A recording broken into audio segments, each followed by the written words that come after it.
नमस्कार, खबरें जारी न्यूज़ 24 पर मैं हूं आपके साथ मकसूद खान। राजस्थान की जनता ने रिवाज को नहीं बदला। बीजेपी बम्पर जीत के साथ 115 सीटों पर जीत के साथ ही सत्ता में लौट चुकी है। वहीं कांग्रेस 69 सीटों के साथ सत्ता को गंवा चुकी है। बीजेपी ने राजस्थान का चुनाव सीएम पद के लिए किसी नेता का चेहरा आगे किए बगैर लड़ा था। कोई सीएम प्रोजेक्ट नहीं था। 3 राज्यों में चुनाव जीतने वाली बीजेपी के लिए पिक्चर अभी बाकी है। दरअसल सबसे बड़ा सवाल है मुख्यमंत्री को लेकर। वसुंधरा राजे और रमन सिंह अपने अपने राज्यों के मुख्यमंत्री रह चुके हैं। वहीं शिवराज सिंह चौहान मध्य प्रदेश के सीएम हैं। सीएम को लेकर चर्चा इसलिए भी हो रही है क्योंकि बीजेपी का तीनों राज्यों में बिना सीएम फेस के चुनाव लड़ना। राजस्थान में बीजेपी की तरफ से मुख्यमंत्री पद के लिए वसुंधरा के अलावा दिया कुमारी, बाबा बालकनाथ और प्रदेश अध्यक्ष सीपी जोशी के नाम पर चर्चा है। माना यही जा रहा है कि राजस्थान और मध्य प्रदेश में बीजेपी की तरफ से जनता को सीएम का नया चेहरा देखने को मिल सकता है।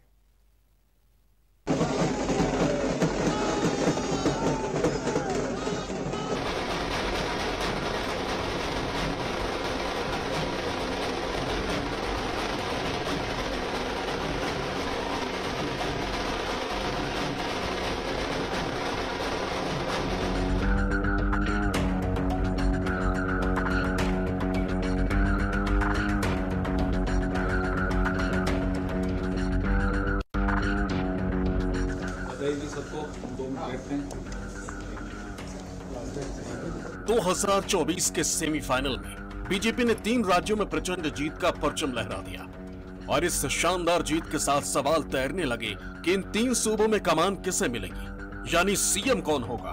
क्योंकि चुनाव से पहले किसी चेहरे पर बीजेपी ने चुनाव नहीं लड़ा था। चुनाव का दांव सिर्फ एक ही चेहरा था, वो थे देश के प्राइम मिनिस्टर नरेंद्र मोदी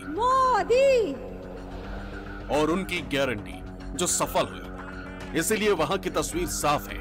लगेगा, इसलिए आपको भारी बहुमत से भाजपा की सरकार बनानी है। मैं भाजपा के हर कार्यकर्ता से कहूंगा, एमपी में शिवराज सीएम बने रह सकते हैं, लेकिन सवाल राजस्थान और छत्तीसगढ़ का है। वही होगा जो विधायक दल नेता चुनेगा और उसके अलावा जो हमारे पार्टी का शीर्ष नेतृत्व उसमें अपनी भूमिका निभाएगा। मैं एक अनुशासित पार्टी का हिस्सा हूं, इसलिए कांग्रेस के नेताओं की तरह अटकलें नहीं लगाऊंगी। मेरी पार्लियामेंट्री बोर्ड निश्चित समय पर उचित जो है घोषणा कर देगी। बीजेपी की जीत के बाद सबसे ज्यादा पूछे जाने वाले सवाल यही हैं, राजस्थान और छत्तीसगढ़ में सीएम कौन। बात अगर राजस्थान की करें तो राजस्थान में सीएम के कयासों में कई चेहरे सामने आ रहे हैं। सीएम के लिए जिन नामों पर कयास है, पहला नाम वसुंधरा राजे सिंधिया, दूसरा नाम सांसद दिया कुमारी, तीसरा नाम बाबा बालकनाथ, चौथा नाम प्रदेश अध्यक्ष सीपी जोशी, पांचवा नाम अर्जुन राम मेघवाल, छठा नाम गजेंद्र सिंह शेखावत। राजनीति में कयासों की अपनी एक जगह होती है, लेकिन जब बात सीएम की कुर्सी की हो तो लोगों की निगाहें बीजेपी में केंद्र की तरफ ज्यादा रहती है। ऐसे में कोई नया चेहरा भी लाकर चौंकाया जा सकता है। यही वजह है कि इस पूरे मामले पर बीजेपी नेता बोलने से बच रहे हैं। तो कोई कह रहा है कि पार्लियामेंट बोर्ड तय करेगा और जल्द राजस्थान को नया मुख्यमंत्री मिलेगा। क्योंकि अब सीएम की बात भी करेंगे, लोग करेंगे, वो कर लेंगे, जो लोग करेंगे वो उनके सहमति में। विधायक दल की बैठक बुलाई है सर, आज कल परसों जो भी है, कोई बैठक नहीं बुलाई है। ये बात तय है, पार्लियामेंट्री बोर्ड जो तय करेगा वो फाइनल मुख्यमंत्री बन जाएगा। वसुंधरा राजे जी क्यों नहीं? कोई भी बन सकता है, कोई क्यों नहीं ऐसा तो है ही नहीं है। भारतीय जनता पार्टी में कोई भी बन सकता है, एनी वन कोई भी बन सकता है। मैं कह रहा हूँ कोई गारंटी नहीं है। हमारे नेताओं में जो कई बार तो ऐसे नाम भी आ जाते हैं जिनको लोग सोच भी नहीं सकते हैं, वो मुख्यमंत्री बन जाए। जो हमेशा लोग सोच रहे हैं वो भी बन जाए, इसकी कोई गारंटी नहीं है। बस एक पार्लियामेंट्री बोर्ड जो अच्छा समझेगा, राजस्थान के हित में समझेगा, जनता के हित में समझेगा, पार्टी के हित में समझेगा, वो मुख्यमंत्री बनेगा। राजस्थान में जिन नामों के लिए सीएम की दावेदारी सबसे ज्यादा कही जा रही है, वो है 2 बार के सीएम रह चुकी वसुंधरा राजे सिंधिया। क्यों, उसकी वजह आपको बताएंगे। कौन है ये और क्यों इनकी दावेदारी सबसे ज्यादा मजबूत मानी जा रही है। लेकिन उससे पहले आपको बता दें कि वसुंधरा के बारे में कहा जाता है कि आलाकमान की पसंद नहीं है और शायद यही वजह रही है कि 2 बार के सीएम होने के बावजूद और राजस्थान की राजनीति में बीजेपी का सबसे मजबूत नेता होने के बावजूद भी पार्टी ने इन्हें चुनाव में चेहरा नहीं बनाया। राजस्थान की ये जो शानदार जीत है, ये माननीय हमारे प्रधानमंत्री नरेंद्र मोदी जी, जिनका मंत्र था ये सबका साथ, सबका विकास, सबका विश्वास और सबका प्रयास, ये उसकी जीत है, उनकी दी हुई गारंटी की जीत है। ये जीत हमारे माननीय केंद्रीय मंत्री होम मिनिस्टर अमित शाह जी की रणनीति की जीत है और ये जीत हमारे माननीय अध्यक्ष श्री नड्डा जी के कुशल नेतृत्व की जीत है। और फिर सबसे इम्पोर्टेंट ये भी है, ये जीत हमारे कार्यकर्ताओं की, और सबसे बड़ी बात तो ये है कि ये जीत हमारे जनता जनार्दन की है, जिसने कांग्रेस के कुराज को नकारते हुए और भारतीय जनता पार्टी के सुराज को अपनाने का काम किया। कौन है वसुंधरा राजे, क्यों इनकी दावेदारी भी है और नहीं भी है? आलाकमान की पसंद नहीं, आरएसएस में अच्छी पैठ नहीं, संगठन में ज्यादा एक्टिव नहीं, 2 बार के सीएम रही, खुद के अलावा दूसरे उम्मीदवारों के लिए प्रचार किया, 50 करीबी चुनाव लड़े, ज्यादातर जीते, 50 विधायकों का समर्थन जुटा लेती हैं तो दावेदारी, 30 समर्थक निर्दलीय उम्मीदवार बने, 8 चुनाव जीते, गहलोत से नाराज नेता वसुंधरा के खेमे में जा सकते हैं। तो जिस नाम की सबसे ज्यादा चर्चा है और दावेदारी है वो है वसुंधरा राजे सिंधिया। लेकिन अगर सीएम के लिए वसुंधरा नहीं तो कौन? कई नाम हैं। इनके बाद नाम तो दिया कुमारी का ही आता है। राजस्थान में सीएम वसुंधरा नहीं तो कौन के सवाल के जवाब में अक्सर जो नाम आता है वो है दिया कुमारी का। राजसमंद के सांसद दिया कुमारी भी वसुंधरा राजे की तरह राज परिवार से आती है और उन्हें पीएम नरेंद्र मोदी समेत पूरे बीजेपी आलाकमान का पसंदीदा माना जाता है।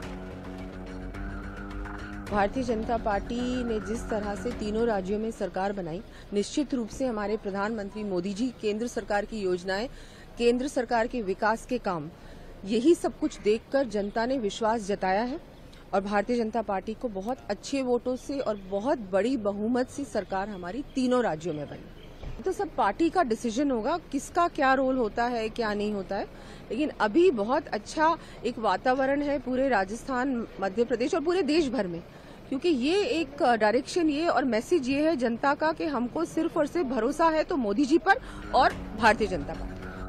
आखिर कौन है दिया कुमारी जिनकी तुलना सीएम के लिए सबसे ज्यादा वसुंधरा राजे से की जाती है? जयपुर के पूर्व राजघराने से संबंध, 2013 में पहली बार सवाई माधोपुर से विधायक, 2019 में राजसमंद से सांसद चुनकर आई, जयपुर के विद्याधर नगर सीट से सबसे ज्यादा वोटों के अंतर से जीती। वसुंधरा के विकल्प के तौर पर राजस्थान बीजेपी का चेहरा मोदी शाह की गुड बुक में भी शामिल। दिया के अलावा राजस्थान में बीजेपी के नए नाथ के तौर पर बालकनाथ को भी देखा जा रहा है।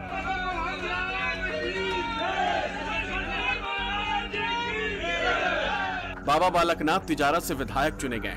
कयास लगाए जा रहे हैं कि हिंदू ब्रांड नेता की छवि रखने वाले बालकनाथ पर भी आलाकमान मेहरबान हो सकता है। बालकनाथ जब दिल्ली पहुंचे तो कांग्रेस के नेता अधीर रंजन ने हंसी भरी अंदाज में पूछ लिया, सीएम बन रहे हैं ना? नया सीएम बन रहे हैं ना सर? सीएम बनते ही पहला काम क्या करेंगे? अरे भाई राजस्थान के सीएम बनते हैं। नया सीएम बन रहे हैं ना सर? सीएम बनते ही पहला काम क्या करेंगे? अरे भाई राजस्थान के सीएम बनते हैं। नया सीएम बन रहे हैं ना सर? सीएम बनते ही पहला काम क्या करेंगे? अरे भाई राजस्थान के सीएम बनते हैं। सीएम के लिए चर्चा में आने वाले बाबा बालकनाथ का भी परिचय जान लीजिए। अलवर से सांसद हैं, तिजारत से विधायक बने। पूरे क्षेत्र में हिंदुत्व वाली छवि और वेशभूषा पहचान है। नाथ संप्रदाय के सबसे बड़ी गद्दी स्थल बोहर के प्रमुख हैं। इनका दबदबा हरियाणा तक प्रभावी माना जाता है। आसपास की विधानसभा की 6 सीटों पर प्रभाव। अपने हिंदुत्व के एजेंडे को लेकर भी सुर्खियों में रहते हैं। बाबा बालकनाथ ओबीसी से आते हैं। ये सीट हमारे कार्यकर्ताओं ने जीती है और तिजारा की जनता ने जीती है और मुझे तो सौभाग्य दिया है वहाँ की सेवा करने का। ये सब सीट हमारे जो इतने कार्यकर्ता दिख रहे हैं की मेहनत से और तिजारा की जनता ने जीती है। जीत उनको समर्पित है और हम उनकी सेवा में समर्पित हैं। हमारे मुख्यमंत्री, हमारे प्रधानमंत्री, हमारा सब कुछ माननीय प्रधानमंत्री जी हैं और सब उनके मार्गदर्शन में चलेगा और सब उनके देखरेख में और उनके विजन के साथ में हमारा प्रदेश आगे बढ़ेगा। आपने एक बात कही थी कि बुलडोजर चलेगा, गुंडे भाग जाओ 24 घंटे के अंदर, क्या अभी आज देख लेना 3 तारीख के बाद में कोई नजर नहीं आएगा आपको।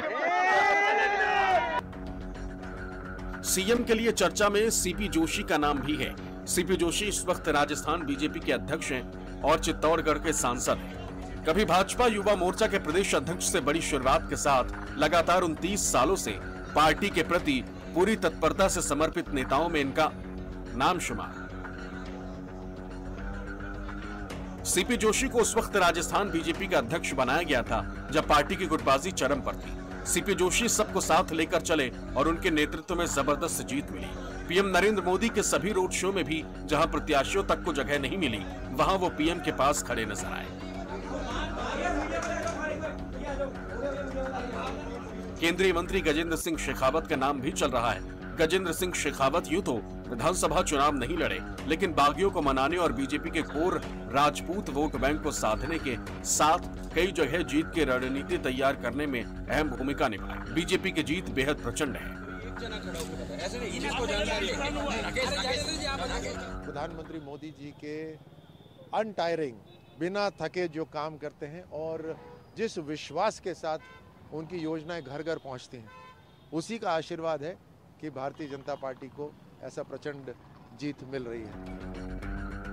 राजस्थान ने पीएम के कहे अनुसार उम्मीद और उम्मीदवार बनाए दोनों ने कमल को खिला दिया है। कार्यकर्ता जश्न में डूबे हैं और नेता उलझन में कि आखिर कौन होगा राजस्थान का मुख्यमंत्री, क्योंकि दिल्ली के दिल में छिपा है ये राज जो रिवाज कायम रखने वाले राजस्थान को नया मुख्यमंत्री देगा। मंथन चल रहा है, थोड़ा और इंतजार। केजे शिवस्सन की रिपोर्ट, न्यूज़ 24।